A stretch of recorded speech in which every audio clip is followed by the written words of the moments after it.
We are all experiencing an unprecedented time in our lives right now. The level of uncertainty, anxiety, and fear can be overpowering as we learn to navigate in our new world, all doing our part, whether it be social distancing, staying home, and abiding by federal guidelines. There are so many on the front lines who are battling a war against an invisible enemy. Being on the front lines can place a person's physical and mental health in jeopardy. A team of professionals has come together and created a program called Resilient Minds on the Front Lines to bring tools, knowledge, skills, and instruction to assist in a time of need. This team is dedicated to helping those who help others. On today's webcast, Paul Butler, retired Chief Deputy and international speaker, provides us with a lesson on how to be the leader we need to be right now. Your hosts for today's webcasts are Master Resiliency Instructor Michael Pellegrino and Dr. Gabrielle Salfati, Professor of Psychology and Certified Resilience Trainer. Here's Michael Pellegrino. Welcome to today's webcast. Today I would like to introduce a good friend of mine, Joe Collins. Joe is a retired police chief from Two Rivers Police Department in Wisconsin. Joe is also a master resiliency trainer for the FBI National Academy. How you doing, Joe? I'm doing great. Thank you, Michael. I appreciate you having me here today and asking me to introduce Paul Butler. Paul's going to be our speaker today, and he's going to talk about leadership, but he's going to talk about leadership in a different way. He's going to talk about leading ourselves first and making sure we're taking care of ourselves so that we can be the best person and the best leader inside of our own homes and in our communities. Thanks so much, Joe. With keeping with our vision is to help those on the front lines help themselves and others. Be safe, be healthy, be resilient. Hello, I'm Paul Butler, and I'm coming to you today from my home office and our family farm on Butler Road in Ainer, South Carolina. I'm honored to have been invited to do this leadership segment on being the leader you need to be right now by the Resilient Minds on the Front Lines team. Ladies and gentlemen, these folks are preparing today's leaders for tomorrow's challenges, and we're going to talk a little bit about how you can be that leader we need right now. You know, throughout our history in this country, we can almost name the leaders who rose to the occasion. Good people who did great things and then shaped the future and the history for all of us to enjoy. But you know, in every life, in every personal life, including mine, we all have those heroes who are doing that every day for us. You know, my father, Truman Butler, was one of those heroes for me. He was drafted into World War II. He went and served in the Pacific Theater as a combat engineer. My father-in-law, Al Katke, went to Vietnam as a United States Marine. These great leaders, great men, answered the call of their country to try to make that difference so that those battles wouldn't come home to our nation. When I became a police officer, it seems like the battle lines had changed. The front lines were on our streets, and it seemed like it was off in the big cities. Places like Oklahoma City, where they had a domestic terrorism bombing 25 years ago this year.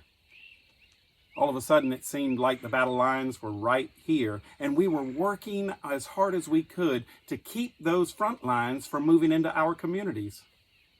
Well, today, with things like the COVID-19 virus, feels like the battle lines have moved again. For many of us, it feels like they're right at our front doorstep. For some of us, they've already come into our homes. I guess it's tough to sit there and wonder, how am I going to face these challenges because the battle lines move every day? Ladies and gentlemen, while times have changed, what is required of a leader is exactly the same. It's answering that call to service. So let's talk about what every good leader has in common that we need today. Every leader I know has control. Now, most of us think that's about controlling a situation, but that's not true at all. The control I'm talking about that every great leader has is self-control. The ability to control one's attitude through the good times and the bad, to stay level, to stay a leader, no matter what the circumstances are. Now, I'm not asking you to fake when you feel bad or put on a happy face when you're not. What I'm asking you to be is be honest with yourself, but stay in control and realize that you Only you control your emotions, your attitude, your responses. I heard it said once by a preacher that in this world you can choose to be pitiful or you can choose to be powerful, but you cannot choose to be both. Great leaders choose to be powerful. Every other leader I know, every great one, has character. Character, we've been taught, is who you are when no one else is looking, but it's also what you do, whether you think you have to or not. It's responding to the tough times with a great attitude. Ladies and gentlemen, I say this, that tough times build character, but desperate times expose it. If these feel like desperate times to you, make sure that you're showing people that you are who you want to be remembered as. Be someone of character. You know what else you have to have if you're a great leader is good communication. These days we do things like text and email and newsletter, things that take away from conversation, but great leaders still talk to their people. And as my daughter Holly reminds me often, to be respected as a great leader, you also need to be a great listener. Every now and then, everyone who has a problem isn't asking you to solve it. What they're looking for is you to hear them so they know you care. Folks, we have to be people of compassion. That's what a true leader is. Compassion is not just sympathy, not feeling sorry for others. It's actually empathy, getting involved. We're seeing countless cases of that across our nation, and it makes me so proud of our first-line responders. Our first-line responders aren't just our military and police officers and firefighters anymore. It's not just our public safety officials. Our frontline responders have become our medical professionals. It's become our truck drivers, our bankers. It's become our clerks at the grocery stores, people who are rising to that challenge now so that we can face tomorrow and have hope. Folks, great leaders remember they serve a community. And our neighborhood is our community. But also your family's our community. You know, one of the most important places for me to be a leader is right inside of those doors. That's where they need me most right now. What I need you to do is make sure you're being the leader at home that can be respected everywhere. But also your friends or your neighbors, call them, check on them, reach out to them, let them know you care. Your neighbors that you don't know so well, they need you to check on them too. And complete strangers happen to be part of your community. That everyone's feeling the same fears and same anxieties. They have the same needs as you do. Make sure we're reaching out to each of them. You know the greatest way to do that? Just by simply having an attitude of gratitude. Whenever you come across any person, any worker, anyone who's facing today, let them know how much you appreciate them. Might just give them hope to face tomorrow. You know, leaders also have consistency through the good times and the bad. Too many leaders are sitting on the sidelines waiting for the perfect opportunity to run in and save the day, trying to be a hero. Ladies and gentlemen, all we need right now is you to be the best leader you can be. Serve in the good times and the bad. When this is over, and it'll be over, I promise it will, what I need you to do is continue serving. Continue applying that same great attitude and those same great talents to make a difference. Every leader I know has courage. You know, in the book of Isaiah, the Holy Bible is my favorite leadership book. It answers every question I've ever had about every situation I've ever faced.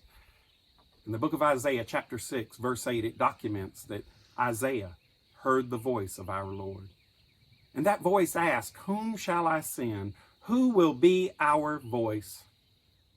Isaiah responded immediately and emphatically, "Here am I, send me."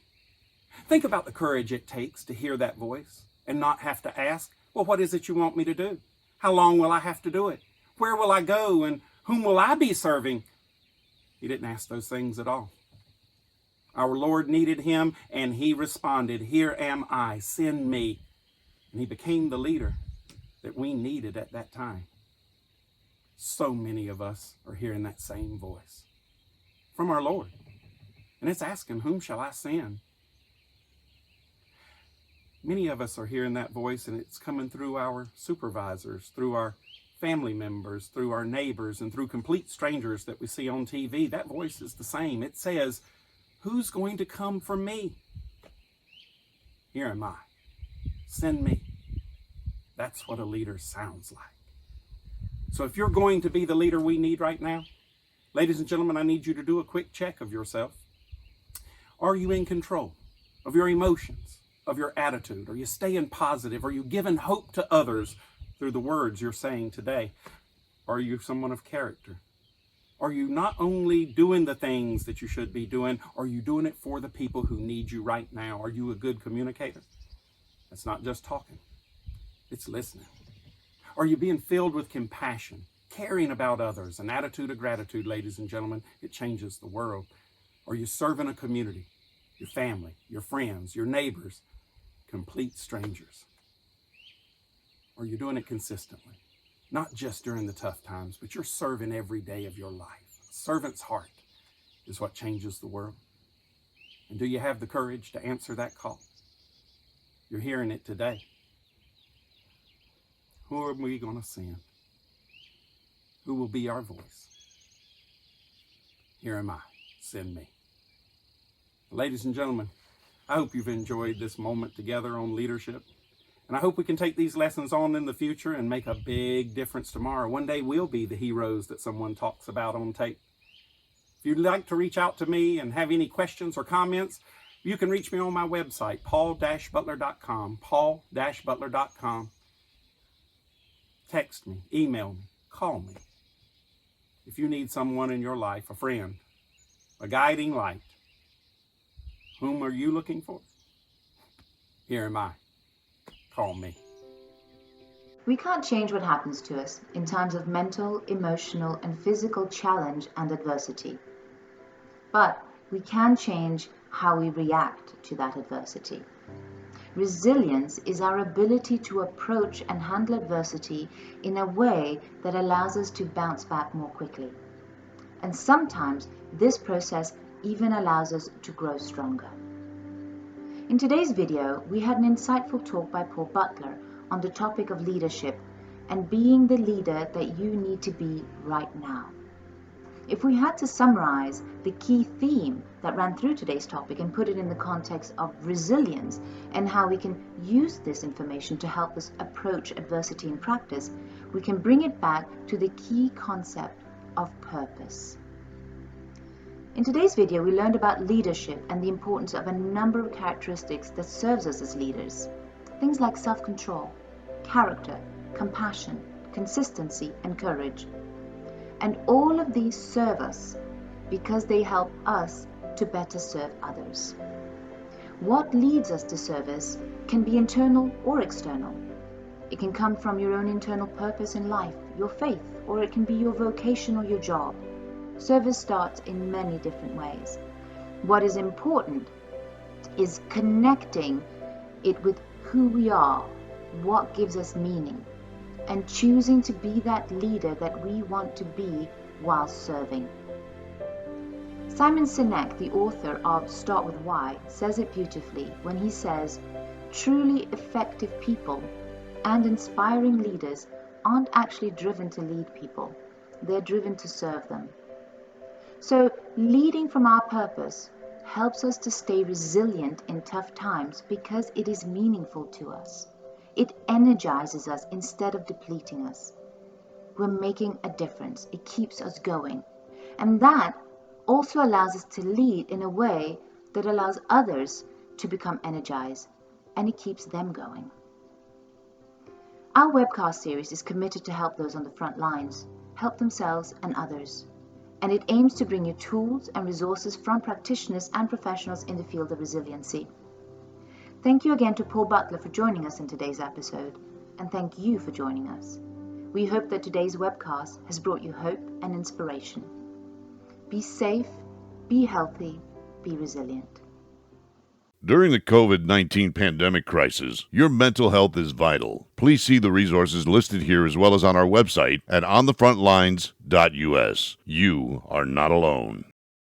Music is medicine. Matt Kennon, country music singer and songwriter, wrote a very moving song, The Call. We would like to share that song with you. The message is, no matter how hard life may seem, making one phone call can drastically change a life forever. Thank you for joining us. We will continue to bring you 15 minutes of hope in a world turned upside down.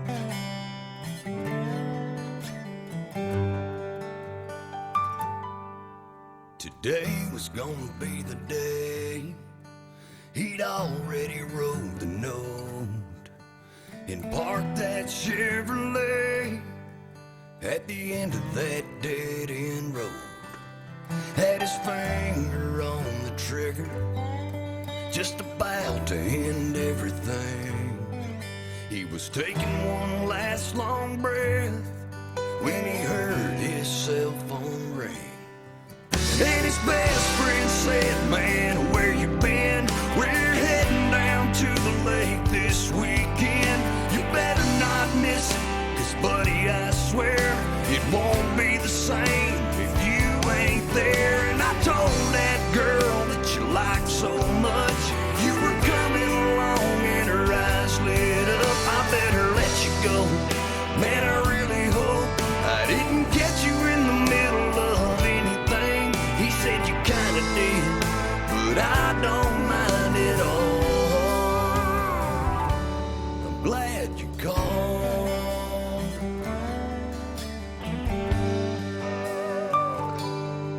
In another town down the road, in the backseat of a car, 2 18-year-olds had let a kiss go too far. He said, "How we gonna have this child when we're both headed off to school?" He convinced her late one night, there's only one thing to do.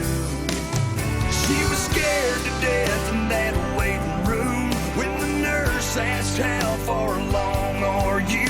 She said 5 weeks, and just about then her phone lit up and his call came in saying, "Baby, I was wrong about everything. I've already bought you a diamond ring. We're gonna start a life. Would you be my wife? Boy or girl, pink or blue, yeah, either way." All she could say as she felt those teardrops fall, "I'm so glad you called."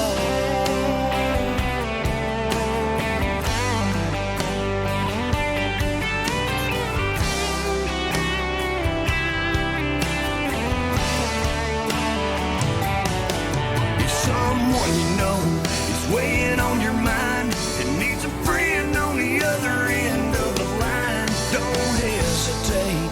What you say may seem so small, but who knows? They might be glad